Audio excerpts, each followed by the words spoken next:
Voilà.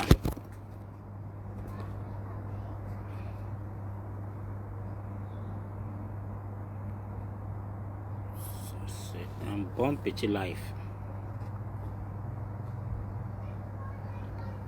C'est un bon petit live. Salut la famille. Faut pas que mon live tombe.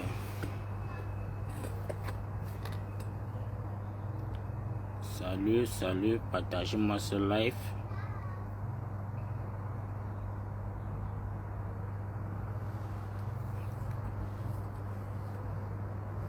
Partagez ce live la famille. On doit beaucoup s'échanger. On doit beaucoup débattre. Il y a beaucoup de manquements. Voilà.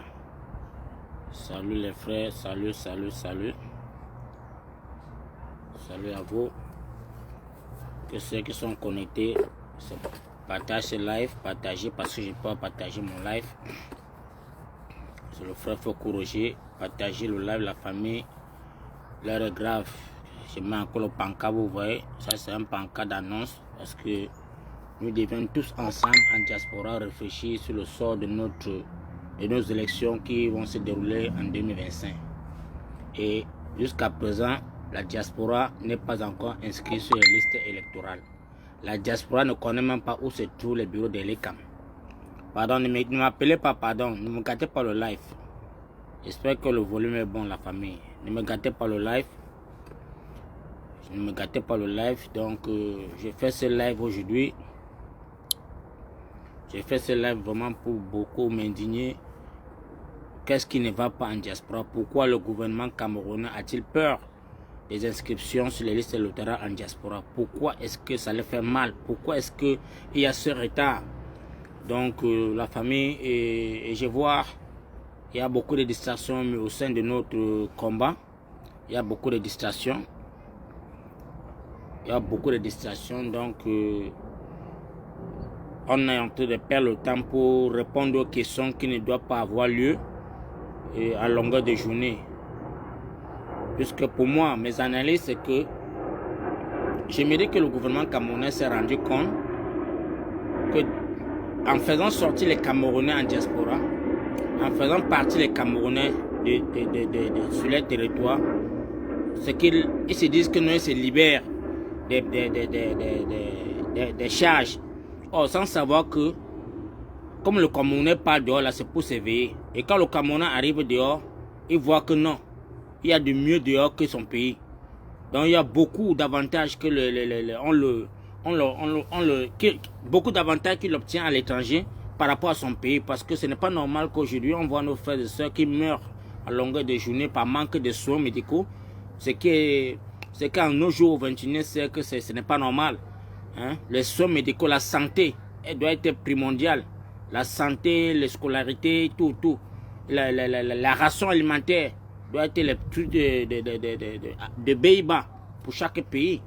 Mais quand un pays va déjà au 21e siècle, qu'il la manque à manger, donc cette population doit être vraiment, je ne sais pas, on va la traiter comment? Parce que, puisque quand on dit que le ventre affamé n'a point d'oreille, tu vois la famille.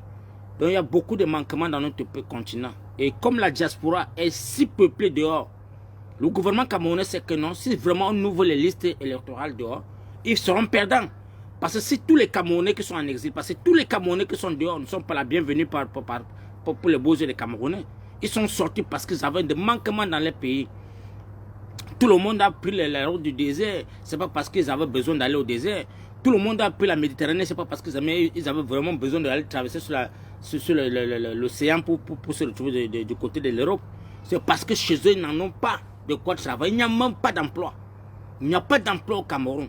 Si vous voyez ceux qui ont des emplois au Cameroun, sur 100 Camerounais, 99 font de courbettes. Et ce n'est pas normal. Tu ne dois pas avoir ton enfant à l'école pour qu'il puisse devenir quelqu'un et que demain devienne la femme d'un homme.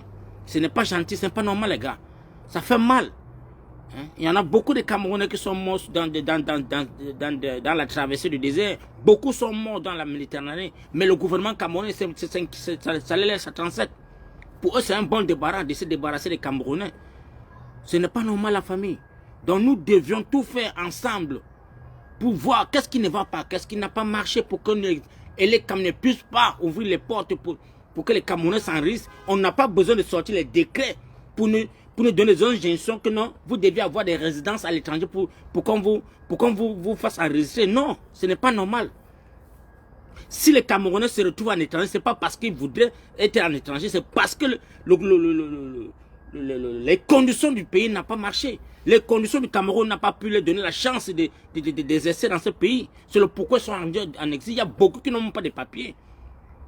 Donc si un Camerounais se rend à l'ambassade et qui peut parler le Bouddha, qui peut parler le Banganté, qui peut s'exprimer, on n'a même pas besoin de dire que tu as le passeport. Parce qu'il y en a qui arrivent au désert déchirent le passeport. Il y en a qui arrivent au désert jettent les passeports. Il y en a qui n'ont même pas de passeport. Il y en a qui n'ont pas de pièces, mais rien que ta langue. Parce qu'un ambassadeur du Cameroun doit connaître toutes les langues du Cameroun. Un ambassadeur qui se dit ambassadeur du Cameroun doit connaître toutes les langues des 300 dialectes. Parce qu'il n'y a personne qui peut venir dire que non, il va te parler le Ngomba. Tu dis que non, tu ne connais pas. Ça, c'est pas une langue que même si c'est que tu es parti à l'école apprendre. Quand tu dis que je suis Bouddha, tu donnes tes détails. Je suis sorti comme ça, je suis comme ça. Mes parents, non, mon père, ma mère, c'est ça. On va te légaliser, on doit te faire, on va t'inscrire. Nous, en diaspora, là, on ne doit pas accepter les conditions que les Camerounais nous donnent, les gars. Nous ne devions pas accepter les conditions. Parce que c'est grâce à Paul Biya que tous ces enfants sont dehors. C'est grâce au régime Paul Biya que tous les Camerounais sont en exil. Parce que je me rappelle, il y a peut-être 40 ans, aujourd'hui, 45 ans, les Camerounais ne voyageaient pas. Les Camerounais étaient free visa en Allemagne. On ne venait pas en France. Les gars n'allaient pas, ça concernait les bourses étudiants. C'était que pour les étudiants. Maintenant, quand on parle de la diaspora, on va dire que tout le monde est de la diaspora. Non, nous ne sommes pas de la diaspora. Nous sommes des aventuriers. Hein, la famille? Nous sommes tous des aventuriers.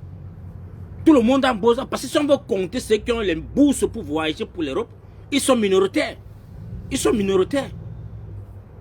Et ces gens-là sont contrôlés par le gouvernement. Parce qu'on sait que non. Dès que tu entres à l'ambassade, étant étudiant camerounais, que tu as un bourse, tu vas que voter pour Paul Biya, sinon on va t'afficher à l'aéroport. Ils ont peur. Il y a tout ça, tout ce manquement. Nous ne voulons pas de discrimination dans ces problèmes de l'ECAM. Il faut que l'ECAM ouvre les bureaux d'enregistrement dans toutes les ambassades en diaspora. Parce qu'on ne peut pas cautionner que le Sénégal a fait les élections en diaspora. Tout s'est bien passé. Il y a des Sénégalais qui n'ont pas les papiers à Paris. Mais beaucoup ont voté. Beaucoup ont voté. Mais pourquoi chez nous, ça doit être compliqué? Et j'accuse aussi les membres des partis. Ils sont là, ils ne font rien. Ils ne sensibilisent pas. Ils ne donnent pas la sonnette d'alerte aux Camerounais. Ils sont là, chacun veut voir ses enfants grandir. Après, vous allez dire que non, vous êtes pour votre leader Maurice Kamto. Ce n'est pas gentil. Ce n'est pas gentil, la famille. Donc aujourd'hui, là, j'ai mis ce pancart. À partir du 18, la famille, le 18 mai, pour ceux qui vont se rendre à Paris, je propose que tous les Camerounais sur les terres étrangères, rendez-vous dans les ambassades le 18 mai.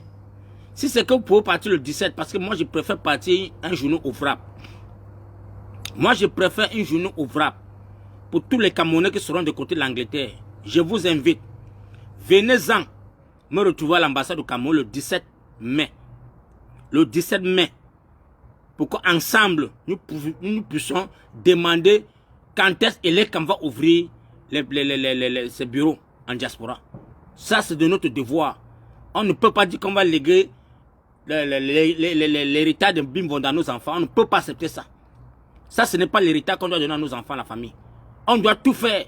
Et ensemble, unis. Si vous vous cachez toujours, dire que non, moi j'ai mes biens au Cameroun, moi j'ai les investissements au Cameroun. Vous partez en cachet là. Mon frère, mes soeurs, si vous échappez 2025, ne venez pas encore nous appeler que nous les activistes n'ont pas encore marché par rapport à qu'on a volé vos élections. Nous sommes là, ça c'est le va-tout. Ça c'est notre virage. Et que je sais, en Angleterre, on a plus de 10 000 Camerounais. 10 000 Camerounais. À l'Est, on ne peut pas compter. À Nottingham, on ne peut pas compter. À Leeds, on ne peut pas compter. Manchester, alors c'est le Terminator. À Londres, alors c'est le grand frère. Donc sortons, les gars. Si chaque Camerounais peut dire que non, je veux me priver le 17 mai pour venir voir comment est-ce que il peut s'inscrire sur les listes électorales à l'ambassade du Cameroun. Sortez, venez la famille. Sœur, le Cameroun, ce n'est pas pour un clan de personnes. Le Cameroun appartient à tous les Cameroun, tous les 10 fils du Cameroun. Donc ce problème nous concerne la famille.